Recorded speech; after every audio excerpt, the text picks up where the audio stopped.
that truck was up my butt. I stopped at this little gas station, this tiny little town, and ran my card, and it said see cashier. Then it said decline. So I went in, got $20 gas, and it was approved. So put my $20 in. I'm pulling out of the driveway, and don't you know there's a Love's just like walking distance from this little gas station. And this is the second time my card has been declined. It happened in Graham, Texas at Walmart, little gas station there. So I pulled into Love's because I was going to stay there for a couple hours or overnight, and I get a message from my credit union. So I called the number. It was a fraud prevention, and asked me if I had to verify 2 charges, and I knew what they were because the gas station at Walmart did it. They'll hold $100 and then wait till your card goes through once you see the cashier. Well, did I approve the $100 transaction? No. Did I approve the $20 transaction? Yes. Okay, well, your card has been blocked now. So now I have to go into a credit union in Denver and get a new card. Luckily, I have a credit card attached to my checking account. So I'm able to, I just missed some tumbleweeds. I was able to transfer money over. But like, what if that was my only debit card? I just don't get it. It's like, it's our money, our account, our card, and the banks act like they own it. It just pisses me off. I am the one that was using it. Yes, I'm grateful that they have this fraud prevention program. But if that was my only card, I would be stuck out here in the middle of nowhere with no way to get gas.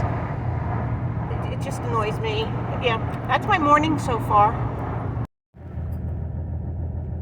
So I am in Lyman, Colorado, an hour and a half from my daughter's, and the wind was so bad.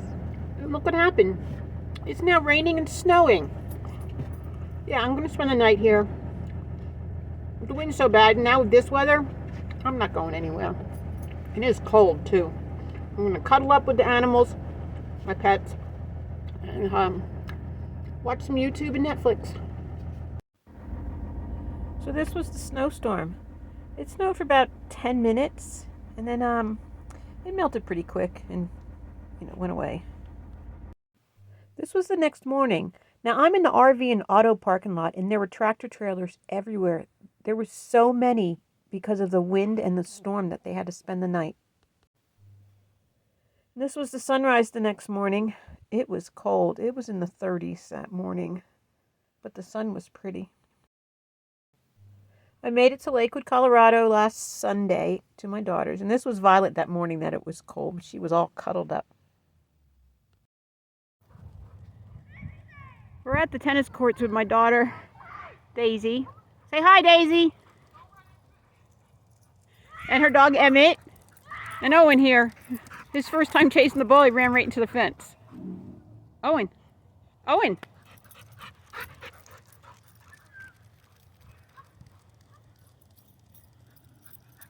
Emmett took the ball from him yesterday. It's the first time he ever played fetch with a ball with somebody else.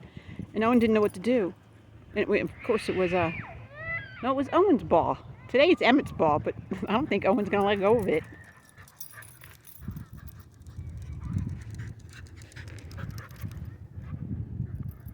Go get it, boy. God, they're having a ball.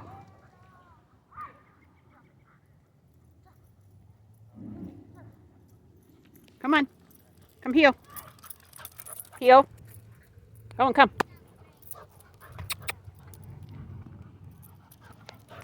Heel. Good boy.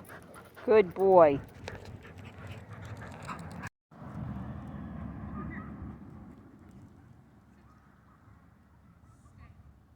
Owen, come. Where are you? Come here. Sit. Sit. Good boy. Come around. Sit. Stay. Stay. We're practicing recalls. And a sit, stay. This might not work out well. Nope. Daisy gave the recall to Emmett, and Owen took off and sat in front of her. Do you think he knows she has treats?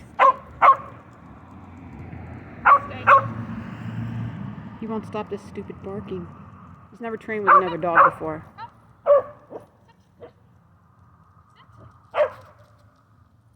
Make him heel.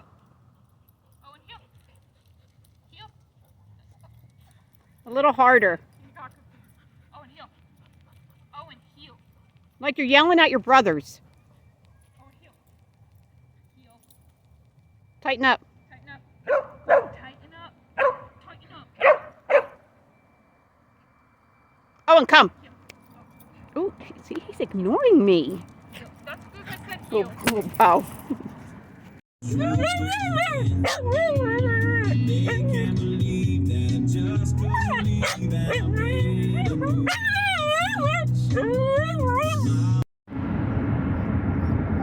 Good morning. It is 6:36 in the morning. I am headed out of Denver to Monument, which is on the way to Colorado Springs. I have a dentist appointment there at 8 a.m. and this traffic,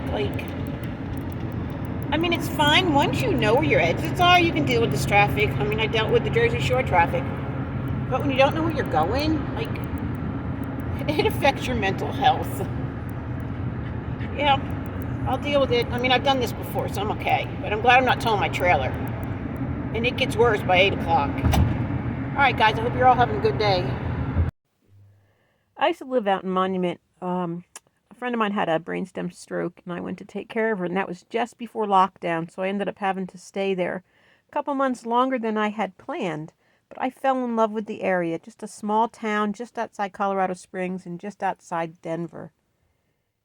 And you think Violet was happy to see her first mommy? That's my daughter Daisy. I just wanted to make sure she got here and spent some time with Daisy. She's doing really well. She's on her 3rd day without a seizure.